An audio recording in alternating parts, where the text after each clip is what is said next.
lolote, usilifanye tu kwa sababu mchungaji ametangaza, lakini ulifanye kwa sababu unaelewa na unalizingatia. Kwa hivyo tutaweza kuomba na ili tuweze kuendelea. Baba wetu wa mbinguni, katika jina la Yesu, tunakushukuru kwa sababu wewe ni mwema na hakuna aliye kama wewe. Neno lako linasema katika kitabu cha Zaburi kwamba the entrance of your word brings light, it also brings understanding to the simple. Tunaomba katika jina la Yesu Kristo, kwa sababu kuingia kwa neno lako huwa inaleta nuru na hata kuelewa. Jehova, tunaomba katika jina la Yesu kaweze kutusaidia tunapolisoma hili neno Bwana, tuwe tu watu ambao watalisikia na pia kulitenda katika jina la Yesu Kristo. Bariki kila mmoja wetu, wapendwa wamefika mapema ili waweze kukusikia Bwana. Tunaomba hili neno likawe baraka kwao na utukufu na sifa na heshima zikaweze kukurudia Bwana. Na ni katika jina la Yesu tunaomba na kuamini. Amen. Hivyo siku hii ya leo ningependa kuzungumzia mambo mawili, na ningependa godliness kana kuyamurira Ngai, kuzungumzia kuhusu dedication ya watoto, dedication, mambo mawili, na ninajua kwamba Mungu. Kwa hivyo tutaanza kwa kusoma neno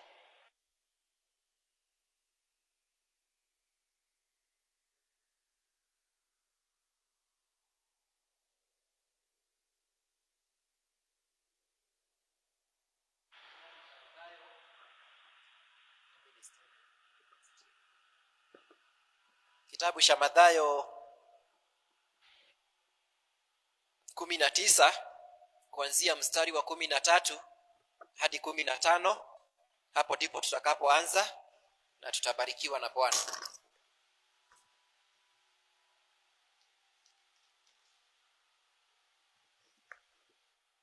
19 verse 13. Amule kuri ando amwe maciarirwo ni manyina matariĩ ta andũ ahakũre, na nĩ kũrĩ angĩ. Matthew 19. Matthew 19. 13. Kidogo tu.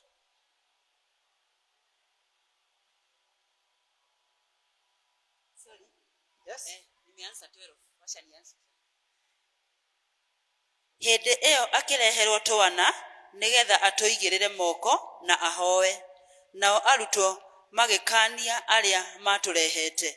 Nowe Jesu akĩmera, rekei twana tũke kũrĩ niĩ, na tigai gũtũgiria, nĩ ũndũ ũthamaki wa igũrũ nĩ wa arĩa matariĩ tatu. Verse 15. Nake agĩcoka agĩthiĩra. Bwana asifiwe. Amen. Verse unaweza keti minister. Verse ambao tumesomewa katika kitabu cha Mathayo 19 na mstari wa 13, Biblia inatuelezea kuhusu wakati mmoja watoto wakaletwa kwa Yesu. Biblia inasema kwamba watu wakamletea watoto wadogo, wakawaleta kwa Yesu ili waweze kuwawekelea mikono na akaweze kuwaombea. Bwana asifiwe. Hilo ni jambo la kwanza unafaa kushika, kwa sababu hawa wazazi ndio waliomletea Yesu watoto wao. Na Biblia inasema kwamba then the people brought little children to Jesus for him to place his hands on them and to pray for them. Kwa hivyo hata wakati utakapokuwa unaleta watoto wako hapa kwa dedication, mchungaji ambaye anawaombea huwa anawaekelea mikono na pia huwa anawaombea. Lakini hili jambo lilipofanyika, Yesu alikuwa amezungukwa na wanafunzi wake, na wakati aliletewa watoto, expectation yake ni kwamba wanafunzi wangeelewa kwamba hili ni jambo ambalo linastahili kufanyika, waweze kuombewa, waweze kuwekelewa mikono. Lakini Biblia inasema hapo verses 13 kwamba wanafunzi wakawakataza, they rebuked them, kumaanisha kwamba hilo jambo wanafunzi wa Yesu hawakuona kama ni jambo ambalo lilifaa kufanyika wakati ule, ama wale watoto walideserve kuombewa na kuwekelewa mikono. Bwana Yesu asifiwe. Verse 14 imetuambia kwamba Yesu akawaambia kwamba wacheni watoto hawa waje kwangu na msiwakataze, kwa maana ufalme wa Mungu ni wa kama hawa. Bwana Yesu asifiwe. Kwa hivyo Yesu alitambua umuhimu wa watoto. Kwa ufalme wa Mungu umuhimu wa watoto ulitambulika pale. Bwana Yesu asifiwe. Kwa sababu hili jambo la kuombea watoto wetu na kuwawekelea mikono ikiwa ibada inafanyika katika kanisa ni jambo la baraka na ni jambo la muhimu. Bwana Yesu asifiwe. Kwa sababu wakati unaleta mtoto wako katika nyumba ya Mungu, ingia katika Sunday school, wakati anaendelea kufundishwa, wakati anaombewa na kuwekelewa mikono, kuna kitu ambacho anagawiwa. Bwana asifiwe. Na ndiposa Paulo alimwambia Timotheo kwamba unaweza enda utafute hiyo verse. Paulo alimwambia Timothy kwamba asiwe haraka wa kuwekelea watu mikono. Bwana asifiwe. Tondu ti kundu guothe ciana citũ ciagĩrĩire kwĩhoka moko kana nawe mundu mugima. Si kila pahali unaenda unawekelewa mikono, kwa sababu wakati unaombewa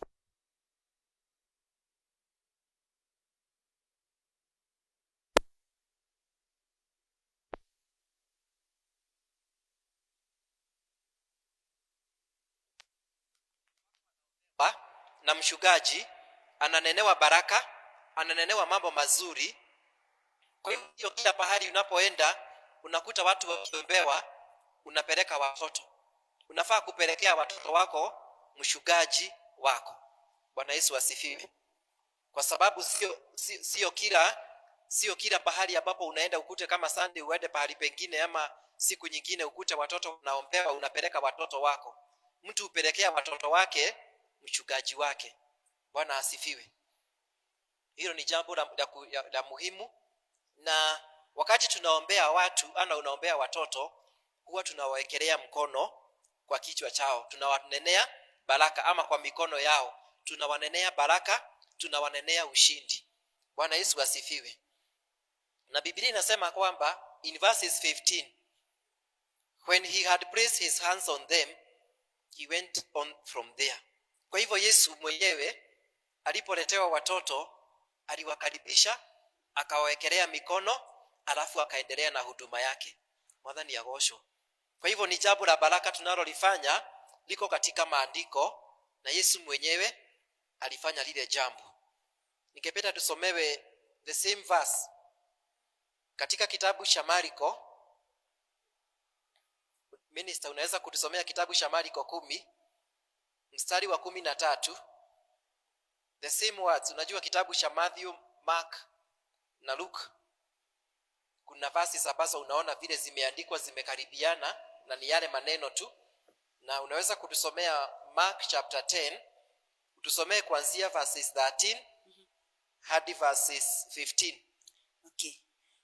Ningĩ andũ makĩmũtwarĩra twana atĩ atũhutie, nao arutwo makĩmakania.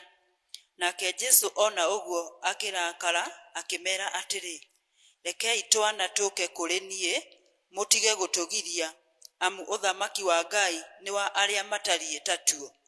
Ngũmwĩra atĩrĩrĩ na ma, mũndũ o wothe ũtakamũkĩra ũthamaki wa Ngai ta kaana, ndagatonya guo ona atĩa.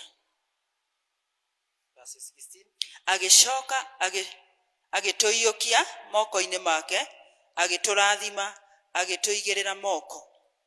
Mwadhani agosho. Bwana asifiwe. Sasa hiyo verse kitabu cha Mark kimeelezea kidogo, lakini ni ile verse tulikuwa tunasoma about the little children and Jesus. Na maandiko imetuambia kwamba Yesu alikasirika sababu wakati aliona watoto wameletwa kwake na wanafunzi wake hawajaona lile jambo likiwa linafaa wanakubaliana nalo, Biblia inasema kwamba kwa sababu wanafunzi wa Yesu waliwakataza watoto kuletwa kwa Yesu, Yesu akakasirika. Akawaambia hivi, washeni watoto waje kwangu na msiwakataze, kwa sababu ufalme wa Mungu ni wa kama hawa, ni wa wale ni kama hawa watoto. Alafu akawaambia somo lingine katika verses 15. Truly I tell you, anyone who will not receive the kingdom of God like a little child will never enter it. Mwadhani ya gosho. Kwa hivyo vile kanisa vile tumefundishwa hata hapa katika CFF ni kwamba huwa hatubatizi watoto wakiwa wadogo, lakini watoto wanakuwa dedicated ama wanawekwa wakfu kwa Mungu. Na maandiko inasema kwamba Yesu akachukua wale watoto mikononi mwake, akawaekelea mikono na akawabariki. Bwana Yesu asifiwe. Na hili ni jambo la muhimu kwako mzazi, mimi kwangu mzazi na wewe mzazi. Watoto wako ni vizuri wawekelewe mkono, wanenewe baraka. Bwana asifiwe. Kwa sababu lile jambo ambalo unajua katika tukijifundisha na mambo ya life ya kawaida, tunajua kwamba katika ulimwengu tunaoishi unaweza kuwa na mali, maybe kwa mfano uko na shamba, watoto wako wafike age fulani na udecide kupatia kijana yako shamba fulani.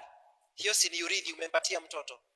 Unaweza kuwa na gari, unaweza kuwa na biashara, ama unaweza kuwa na mambo mengine ambaye anaweza kukurithi. Hata wengine wanasema siku hizi labda hakuna mashamba yale wazazi wetu ama baba zetu walikuwa nayo. Wengine wanasema utarithi masomo na kupeleka shule usome mpaka ufike pahali unapotaka ukiwa urithi wako. Na igai yako dako mwadhani ya gosho. Kwa hivyo hata wakati tunaleta watoto katika nyumba ya Mungu, wengine hawajajielewa, wengine ni wadogo sana, wengine wako chini ya miaka 5, wengine wanaweza kuwa miaka 7, miaka 10, hawajaelewa mambo mengi. Lakini wewe kama mzazi unamleta katika nyumba ya Mungu, na kama vile Yesu alivyofanya, mtoto wako anabarikiwa, ananenewa maneno mazuri, na zaidi ya hapo anawekelewa mkono ya baraka. Bwana Yesu asifiwe. Kumaanisha kwamba huyo mtoto umemweka wakfu kwa Mungu na umemwambia Mungu akusaidie hata vile unavyomlea, mahali atakapokuwa anaenda awe wa Mungu na awe wa madhabahu yake. Bwana Yesu asifiwe. Kwa hivyo ni vizuri tuweze kushika hayo, na pia tujue kwamba otoguo Jesu ugire uthamaki wa iguru ugikota we utenyitie takana ndukiugaya. Ukikosa kunyenyekea na kukubali Yesu akuongoze kama vile hawa alivyopeana mfano wa watoto, hatuwezi kurithi ufalme. Kwa hivyo ni vizuri tujifundishe pia na watoto. Jambo ambalo nitalinena lingine, nitanena katika kitabu cha Mwanzo, kifungu cha Biblia, Genesis chapter 18, kuanzia verses 16 hadi verses 19. Nitakuonyesha jambo lingine hapo. Kitabu cha Mwanzo 18, Genesis chapter 18, tusomewe kuanzia mstari wa 16. Na tunapotafuta hilo andiko ni pahali wakati Mungu alituma malaika wake wakamalize nchi ya Sodoma kwa sababu ya uovu uliokuwa pale. Nataka usikie maneno ambayo Mungu alinena kuhusu Abraham na tuweze kujifundisha jambo pale na tutabarikiwa na Bwana. Genesis chapter 18 kuanzia verses 16.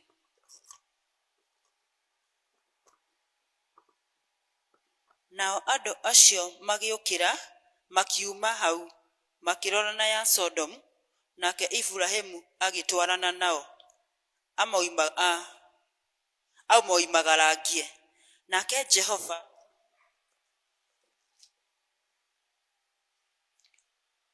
Jehova akĩũria atĩrĩ, nĩ ngũkĩhitha Ibrahimu ũndũ ũrĩa ngwĩka, na nĩwe ũgatuĩka rũrĩrĩ rũnene na rwĩ hinya, na ningĩ ndũrĩrĩ ciothe cia thĩ ikarathimwo nĩ ũndũ wake. Amu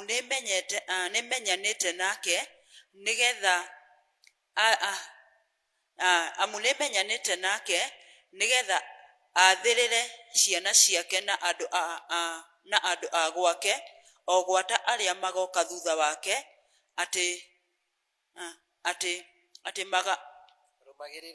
marũmagĩrĩre njĩra ya Jehova magĩkaga maũndũ ma kĩhoto o magĩtuaga ciira ũrĩa werekereire nĩguo Jehova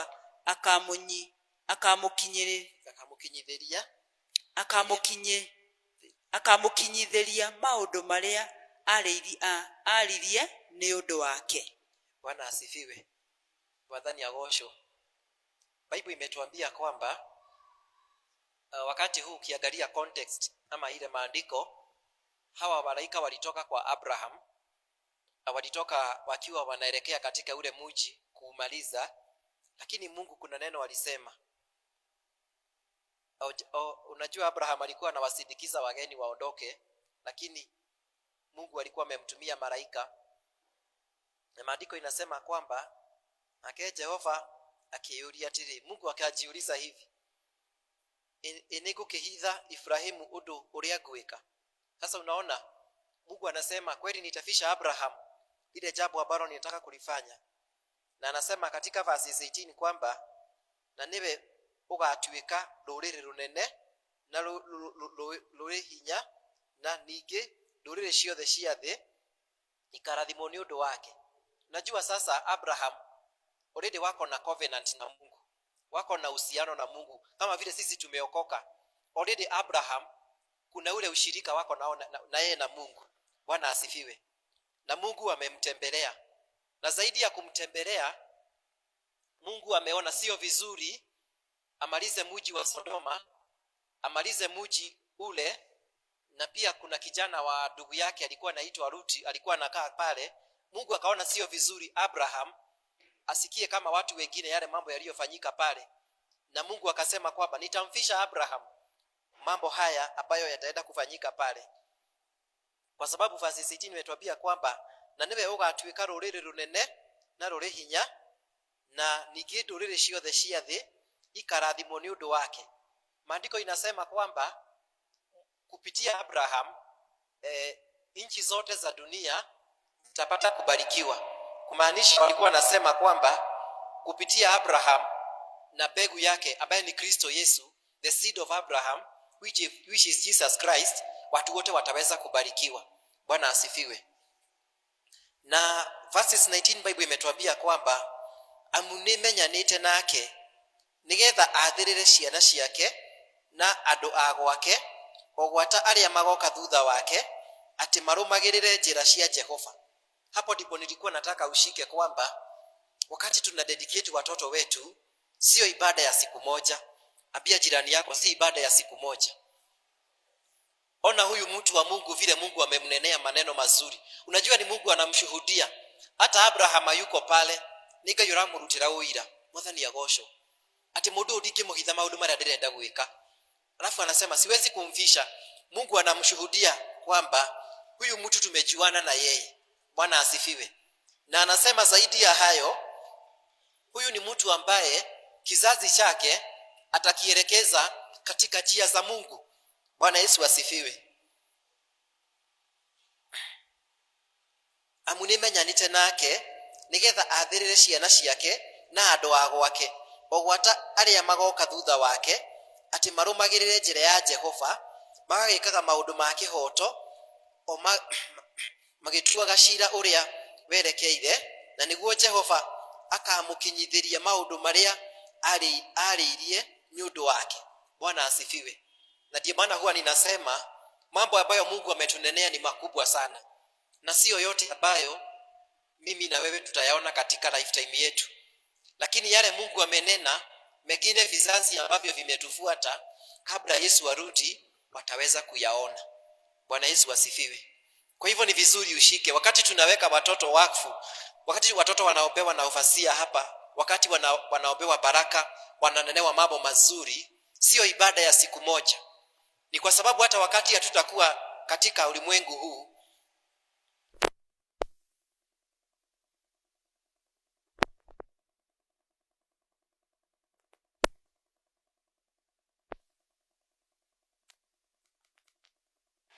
Bible inasema kwamba Abraham atawaelekeza watoto wake na waliomzunguka katika njia za Mungu. Bwana Yesu asifiwe. Kwa hivyo sisi kama Wakristo wakati huu tunaishi, tusiwachie tu mwalimu wa Sunday school kuelekeza watoto wetu. Usimwachie mchungaji peke yake, usimwachie ufasia peke yake, usimwachie kiongozi wa ushirika. Uko na jukumu. Bwana Yesu asifiwe. Na ili ahadi zote katika verses 19 Bible imesema kwamba kuna ahadi nyingi ambazo Mungu alikuwa amemwambia Abraham, na hizi ahadi hazingefika tu kwa Abraham azifurahie peke yake, lakini pia kizazi chake kingeweza kurithi zile baraka. Bwana Yesu asifiwe. Na ukiangalia vizuri, ukienda kusoma kitabu cha Genesis, usome sasa wakati Isaac alikuwa anaishi, tunamuona Isaac akifanya mambo ambayo yanaonyesha kwamba alifundishwa njia za Mungu. Kitu cha kwanza tunaona Isaac akifanya ni kumsikia Mungu na kutii Mungu. Mwadhani ya gosho. Niliwasomea another time katika hiyo Bible study nyingine nilisoma hapa. Kuna wakati kulikuwa na njaa na kiangazi katika Genesis 26. Mungu akamwambia Isaac, hata kama unataka kwenda katika nchi ya Wafilisti, huko katika nchi ya Wafilisti ndipo unaishi. Akamwambia usiende katika nchi ya Misri kutafuta msaada pale. Bwana Yesu asifiwe. Na tunaona Isaac akimtii Mungu. Tukaona Isaac wakati alipata mke wakachelewa kupata mtoto, na Bible inasema kwamba Isaac akamwombea mke wake na akaweza kuconceive. Bwana Yesu asifiwe. Kwa hivyo tunaona huyu ni mtu ambaye kuna kitu Abraham alifundisha mtoto wake. Mwadhani ya gosho.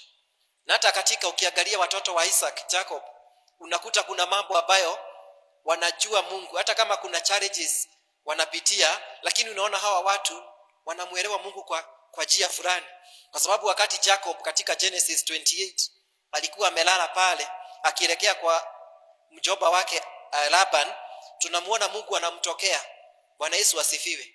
Na wakati Mungu anamtokea katika ndoto, unaona huyo Jacob anamwambia Mungu maneno ambayo ataweza kuyatimiza yeye mwenyewe, mpaka kutoa fungu ya 10 ya zile vitu Mungu atambarikia. Bwana Yesu asifiwe. Kwa hivyo nilikuwa nataka kusema nini? Mambo ya dedication si mambo ya siku moja peke yake. Tunaweza kufanya ibada hapa, lakini ibada ile inafaa iendelee kuinfluence watoto wetu. Mwadhani ya gosho. Na ili ufalme wa Mungu uzidi kuongezeka, ufalme wa Mungu na mambo ya Mungu yazidi kuonekana katika jamii zetu. Nataka kukuonyesha mfano tu wa katika kitabu cha Daniel. Nataka uone vile Mungu anavyoangalia vitu vilivyowekwa wakfu. Na minister, unaweza kutusomea kitabu cha Daniel? Kitabu cha Danieli kiko pale, ukipita vitabu za manabii, ukipita kitabu cha Isaia na Yeremia, na hapo ile kitabu utakutana nayo na Ezekiel ni Daniel. Kitabu cha Danieli 5 huwa kinatuambia kuhusu mfalme mmoja alikuwa anaitwa Belshaza, na kuna jambo lilifanyika pale.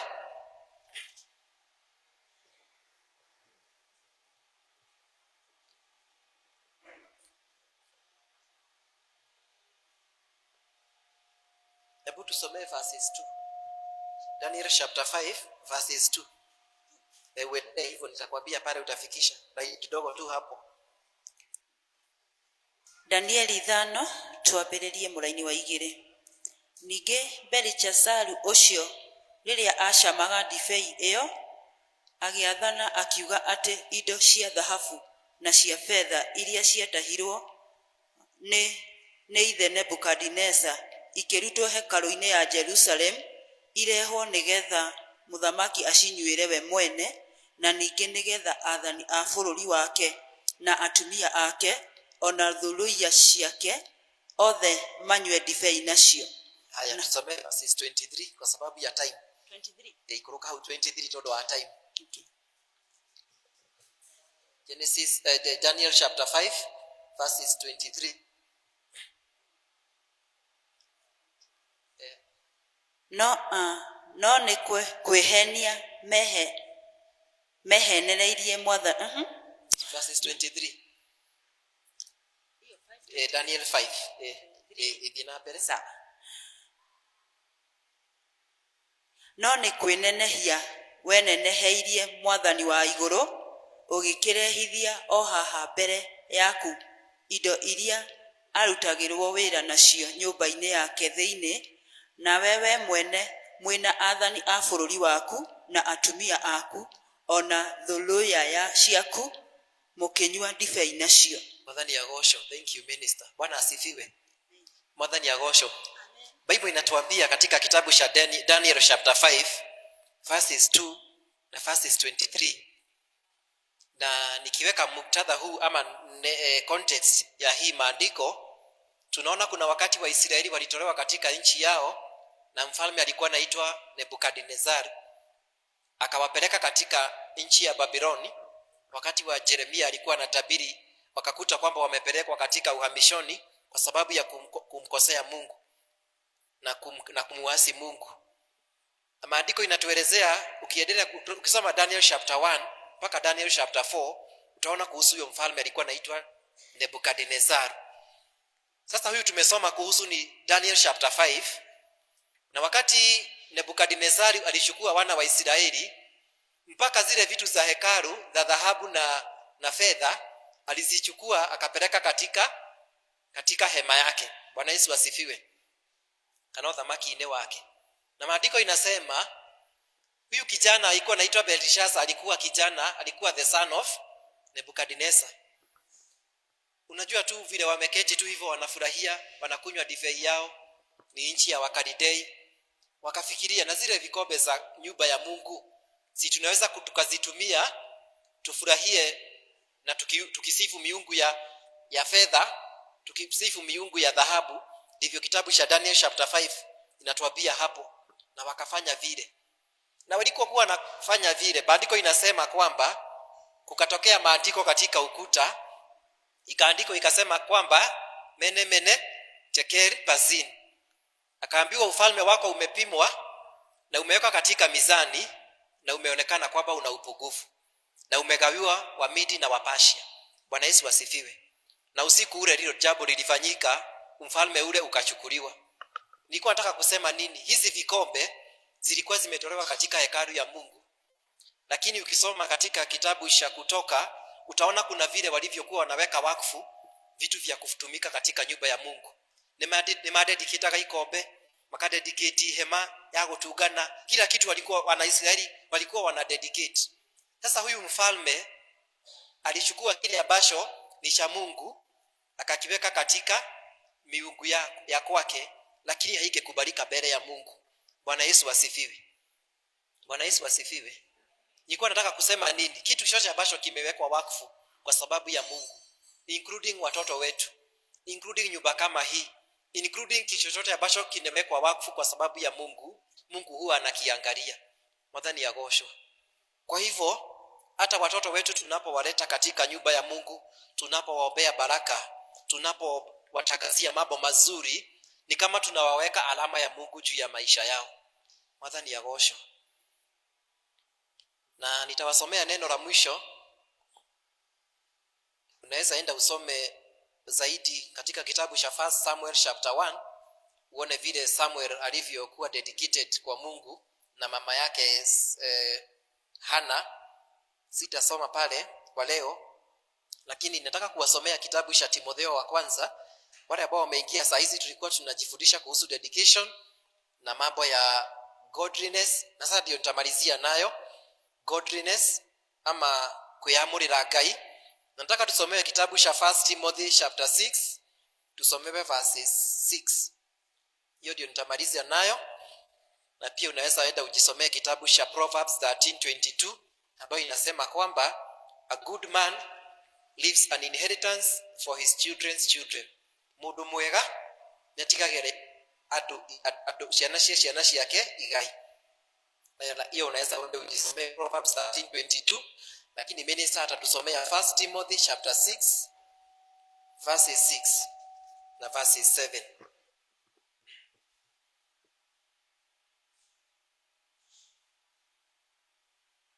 Timotheo wa mbere 6:6.